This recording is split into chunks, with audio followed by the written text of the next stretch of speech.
से कम 20-25 किलो जो है गोबर उस गड्ढे में डालना चाहिए और वो अच्छी तरह वो मिट्टी से मिक्स करके उसको करो। तो उससे क्या है, आपके पौधे को पोषक तत्व भी मिलेंगे, साथ में जो आपका गोबर है वो वाटर कंजर्वेशन का, जो पानी का है उसको नमी, उसमें जमीन में नमी बनाए रखने की उसको बहुत क्षमता रखता है, उसमें पानी उपजाऊ रहता है। और अगर आप ऐसे गड्ढा भरेंगे, सीधे आपकी चिकनी मिट्टी है, एक तरफ से गड्ढा खोदा तो उस तरफ से आपने उसको सेट कर दिया,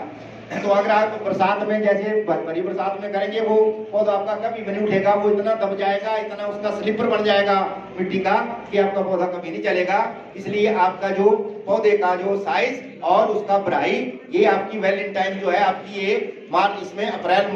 मई में जो है हो जानी चाहिए। उसके बाद उसमें 2-4 बारिशें अच्छी पड़ जानी चाहिए और गड्ढा अपना पूरा सेट हो जाए, तब उसमें आपने पौधा लगाना है।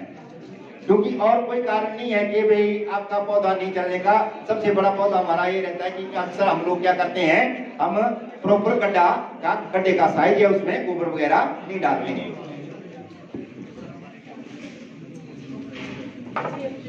बहुत बहुत धन्यवाद डॉक्टर जीतराम गौतम जी का। और प्रश्न, किसी का कोई और प्रश्न हो तो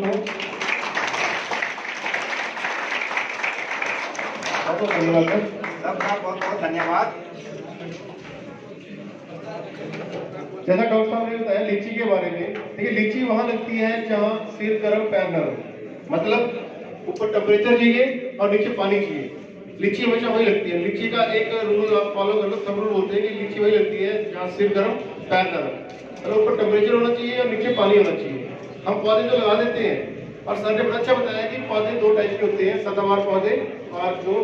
पर्णपाती पौधे जिनके पत्ते झड़ जाते हैं। तो जिन पौधों के जो सदाबहार पौधे होते हैं वो हमेशा हमारे को बरसातों में लगाने चाहिए, और जिनके पत्ते झड़ जाते हैं वो हमेशा सर्दियों में लगाने चाहिए, जैसे दिसंबर जनवरी। बस ये एक रूल है। और खड्डा करना 1 महीना पहले खड्डा करना चाहिए, प्रॉपर खाद डालनी चाहिए, ऊपर की मिट्टी बाद में डालनी है, नीचे वाली मिट्टी पहले डालनी है, क्योंकि मैल जो होता है वो मिक्स हो जाता है। तो हमेशा ये कोशिश रखो कि प्रॉपर खड्डा करे, मतलब 3 बाय 3 फीट का खड्डा होना चाहिए प्रॉपर। तो बहुत बहुत धन्यवाद डॉक्टर जीतराम गौतम जी का यहाँ पर पधारने पर और अपने जो यहाँ पे लेक्चर दिया उसके बारे में। अब मैं एक बार फिर अपने प्रेस बंधुओं का यहाँ पर पधारने में हार्दिक अभिनंदन करता हूँ और स्वागत करता हूँ अपने बिलासपुर उद्यान परिवार बिलासपुर की तरफ से। अब मैं गुजारिश करूंगा कि हमारे बिलासपुर जिला की मुखिया डॉक्टर माला शर्मा जी यहाँ पर मंच पर आए और विधिवत तरीके से हमारे मुखिया अतिथियों का यहाँ पर स्वागत करें। डॉक्टर माला शर्मा जी, और आप सभी के लिए लंच की व्यवस्था की गई है। कृपया लंच यहाँ पे सर्व हो जाएगा, जैसे हमारा ये प्रोग्राम खत्म हो जाएगा उसके बाद लंच की व्यवस्था की है। तो सभी को सादर आमंत्रित है प्रीति भोज के लिए।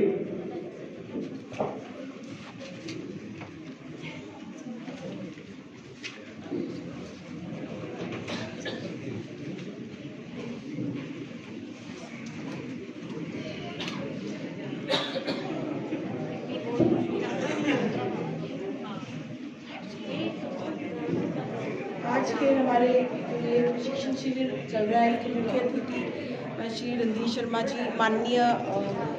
उपाध्यक्ष राज्य आपदा प्रबंधन बोर्ड हिमाचल प्रदेश जी का मैं यहाँ पे बहुत बहुत स्वागत और अभिनंदन करती हूँ। इसके साथ ही मंच पर आसीन श्री आशुतोष जी, अध्यक्ष भारतीय जनता पार्टी प्रदेश कार्यकर्ता, श्री बालकृष्ण जी, प्रधान कुटेला पंचायत, श्री संदीप चंदेल जी, प्रधान मंडल, श्रीमती संध्या देवी जी जो प्रधान नगराना, श्री जसविंदर सिंह जी SDO IPH स्वागत, और अन्य विभाग के doctor Gopal Krishna ji SDGO Bilaspur agriculture विभाग से, doctor Arun Negi veterinary officer Mandal, doctor Jeetram Gautam ji retired principal farm manager, जिन्होंने भी आपको पूरा ये ग्राफ्टिंग बडिंग और इसके बारे में डिटेल में बताया। तो हमारे अपने विभाग से डॉक्टर रमन अंगारिया जी HDO स्वागत, डॉक्टर सुरेंद्र ठाकुर HDO सदर बिलासपुर, डॉक्टर प्रकाश परमार प्रोजेक्ट मैनेजर, इसके अलावा जो राम प्यारी जी हैं सुपरवाइजर ICDS भागना, इन सबका यहाँ पे, और इसके अलावा श्री भरत गौतम जी या जो प्रेस बंधुओं का भी यहाँ पे स्वागत करती हूँ। और यहाँ पे उपस्थित किसान बागवान भाई बहनों, आप सबका इस शिविर में बहुत बहुत स्वागत है। तो जैसे कि इस शिविर, इसका मेन पर्पस है कि इसमें हमने आपको स्किल का ज़्यादातर ये अनएम्प्लॉयड यूथ के लिए जो हमारे बेरोजगार युवक हैं, ताकि उनको कोई आय का साधन हो। इसमें आपको जैसे मेन है, इसमें ट्रेनिंग की शुरुआत आपकी शुरू से होगी। जब आप पौधा लगाएंगे उसको आपने कैसे ट्रेन करना है, उसके बाद जब आपने फ्रूट लेना है और उसको शेप वगैरह देनी है तो वो बात ट्रेनिंग होगा। उसके बाद आपकी प्रूनिंग होगी, किस तरीके से आपने किस टहनी पे फल लेना है वो सब। और उसके बाद जैसे आप ये पौधे तैयार करने हैं, जैसे आपको ग्राफ्टिंग का बताया डॉक्टर जीत साहब ने, ग्राफ्टिंग का, बडिंग का, जिससे आप फर्दर नर्सरी भी तैयार कर सकते हैं। उससे भी आय का साधन है वो भी। जैसे हमारे बेरोजगार युवक ज्यादातर पढ़े लिखे हैं, लेकिन वो 10, 20, 15 हज़ार के लिए बाहर जाना पड़ता है उनको। तो इस तरीके से अगर वो हमारी जो स्कीम्स हैं, जैसे नर्सरी वगैरह का शुरू करें कार्य, हाँ, एक बार करने से तो ये चीजें नहीं आएंगी, प्रैक्टिस से ही आएंगी। लेकिन जैसे आप लोग बेरोजगार युवक जो है जो कर सकते हैं, या अन्य भी जो हमारे किसान बागवान है, नर्सरीज लगा के उसमें पौधे तैयार करके, क्योंकि जैसे जब से मैं यहाँ बिलासपुर में देख रही हूँ, यहाँ पे नर्सरीज का ज्यादा नहीं है, मतलब लोग नर्सरीज का प्रोपगेशन ज्यादा नहीं कर रहे हैं। चाहे आप स्टोन फ्रूट्स की ले लो, कलम वगैरह की ले लो, सेब की ले लो, तो यहाँ पे ये बाकी आप सीडलिंग से जो उगा सकते हैं बीज से, जैसे नींबू है, सिट्रस के हैं प्लांट। तो आजकल तो हम ज्यादा ग्राफ्टेड पौधों पे ही फोकस करते हैं, क्योंकि सीडलिंग का जो पौधा है वो उसको टाइम लगेगा फल देने में, लेकिन जो ग्राफ्टेड पौधा है वो जल्दी आपको फल देता है। तो आपको जो शुरू का जो इनिशियल जो टाइम है वो काफी बच जाता है। तो इसके अलावा जो हमारे बाकी जितने वक्ता रहे अन्य विभागों के, उन्होंने आपको डिटेल में बताया सॉइल टेस्टिंग के बारे में, या वेटनरी के बारे में, और बाकी जो आपको पूरा और स्कीम्स वगैरह का डॉक्टर रमल अंगारी ने आपको डिटेल में बताया। तो उसके अलावा अगर आप स्कीम्स के बारे में ज्यादा जानकारी चाहते हो तो आप ये संबंधित उद्यान विकास अधिकारी या जो आपके उद्यान प्रसार अधिकारी है, हमारे यहाँ पे 3 PCDO भी हैं जिनको बगीचे हैं, जैसे सलोआ में है, आप लोगों को सलोआ में है, गुरु का लाहौर में है और कोट कैलूर में है। तो वहाँ पे भी अगर आप चाहें तो प्रशिक्षण वहाँ जाके भी जिस टाइम में ग्राफ्टिंग का या इसका टाइम होता है तो उस टाइम में आप वहाँ जाके भी प्रशिक्षण ले सकते हैं।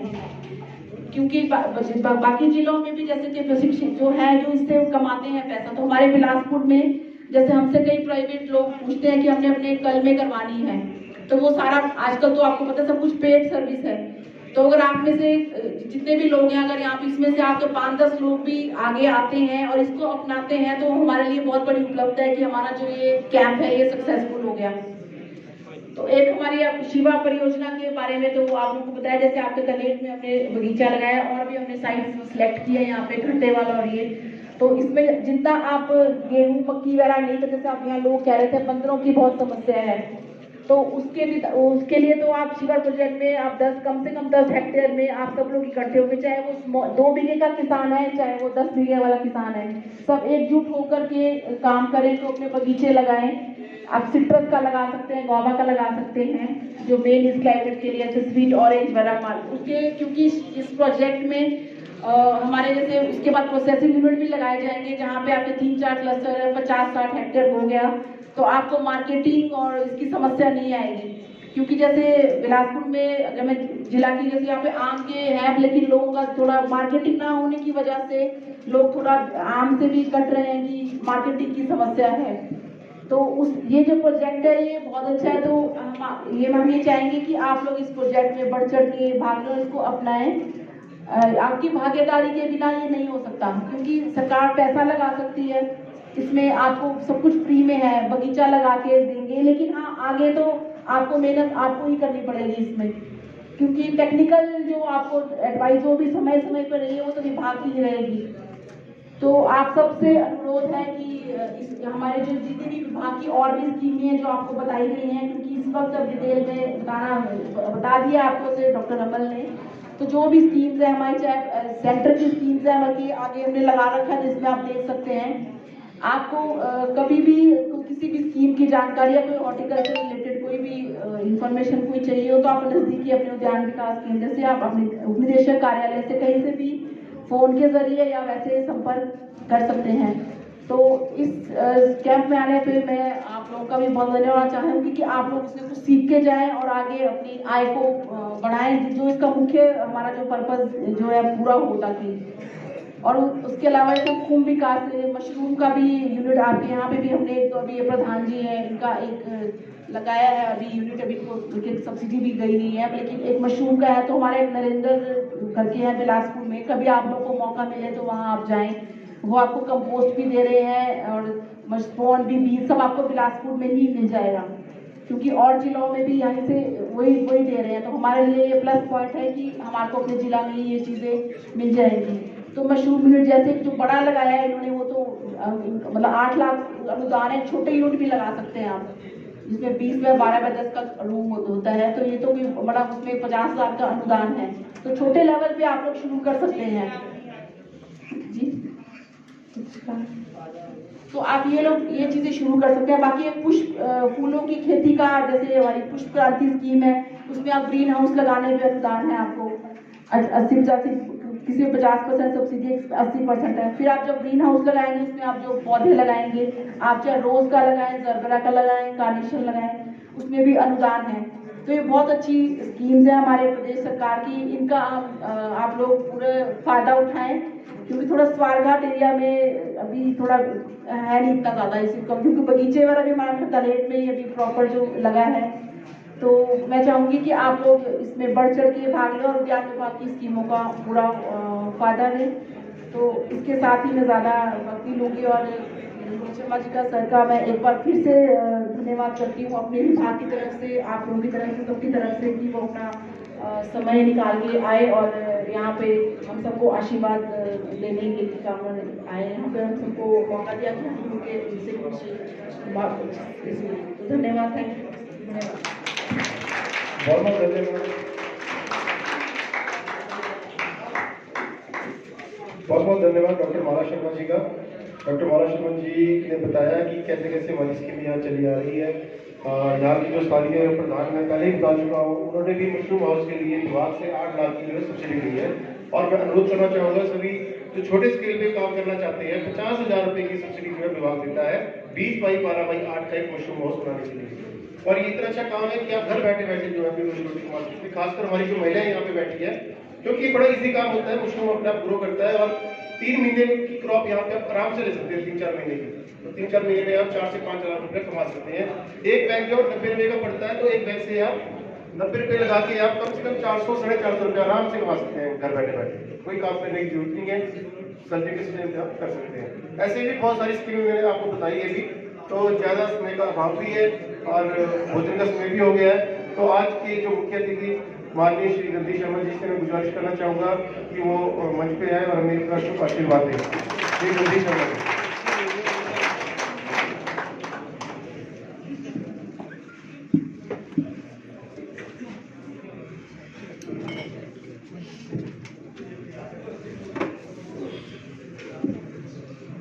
बागवानी विभाग द्वारा आयोजित इस प्रशिक्षण शिविर में मेरे साथ आए भारतीय जनता पार्टी प्रदेश कार्य समिति के सदस्य श्री आशुतोष जी, हमारे इस लोअर मंडल के महामंत्री कुटेला पंचायत के प्रधान श्री बालकृष्ण ठाकुर जी, स्थानीय गोंडल पंचायत के प्रधान श्री संदीप चंदेल जी, नकराना पंचायत की प्रधान श्रीमती संध्या देवी जी, महिला मोर्चा की अध्यक्षा श्रीमती कविता जी, यहाँ पर उपस्थित उद्यान विभाग की डिप्टी डायरेक्टर उप निदेशक डॉक्टर माला शर्मा जी, हमारे स्वारघाट से हमारे horticulture development officer HDO doctor Raman Ankaria ji, HDO Sadar doctor Surendra Thakur ji, retired principal जो भी आपका मार्गदर्शन कर रहे थे डॉक्टर जीतराम गौतम जी, हमारे IPH के यहाँ पर उपस्थित SDO जसविंदर जी, पिडोल्डी के SDO श्री राकेश जी, श्री गोपाल कृष्ण जी, सॉइल टेस्टिंग ऑफिसर एवं अन्य यहाँ पर उपस्थित सभी अधिकारीगण, कर्मचारीगण, उपस्थित हमारे बुजुर्गों, नौजवान साथियों, माता बहनों, सबसे पहले मैं आप सबने जो यहाँ पहुँचने पर स्वागत किया और मुझे सम्मानित किया, उसके लिए आप सबका बहुत बहुत धन्यवाद करता हूँ, आभार प्रकट करता हूँ। धन्यवाद करता हूँ ज्ञान विभाग के अधिकारियों का, जिन्होंने इस प्रशिक्षण शिविर का आयोजन किया, जिसका उद्देश्य हमारे इस क्षेत्र के बागवानों को नई तकनीक की जानकारी देना, किस तरह से हम सरकार की स्कीमों का लाभ उठा सकते हैं, किस तरह से हम जो हमारे बगीचे हैं उसमें अच्छा काम करके नई तकनीक का उपयोग करके ज़्यादा पैदावार ले सकते हैं। ऐसे सारे विषयों पर यहाँ आपका मार्गदर्शन हुआ है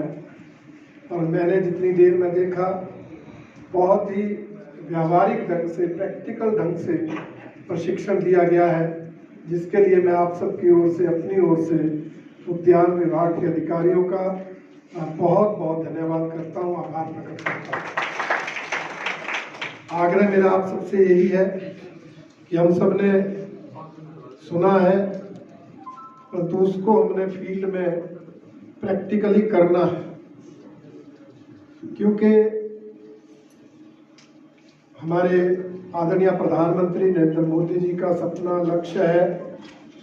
कि वो किसान बागवान की आय को बढ़ाना चाहते हैं, आय को दोगुना करना चाहते हैं। और उस दृष्टि से उन्होंने सेंटर सरकार के माध्यम से भी अनेक योजनाएं चलाई हैं और प्रदेश सरकारों के माध्यम से भी उनके दिशा निर्देश के अनुसार अनेक कल्याणकारी योजनाएं बागवानों, किसानों के लिए चलाई गई। यहाँ पर चर्चा अगर बागवानों की करें तो यही आपने सुना कितनी योजनाएं चली हैं जिनका लाभ आपको मिल रहा है, चाहे वो बगीचे लगाने के लिए हो, शिवा प्रोजेक्ट जैसे योजना शुरू की गई है उसका हम लाभ उठा सकते हैं, जिसमें सोलर फेंसिंग तक विभाग करके देता है। अनेक और जो पौधे आप लगाते हैं वो मुफ्त में आपको दिए जाते हैं। नरेगा के साथ कन्वर्जेंस करके आप एक तरह से मुफ्त में अपना बगीचा खड़ा कर सकते हैं। ऐसा सेवा प्रोजेक्ट हमारी वर्तमान सरकार आदरणीय जयराम ठाकुर जी के नेतृत्व में शुरू किया गया है,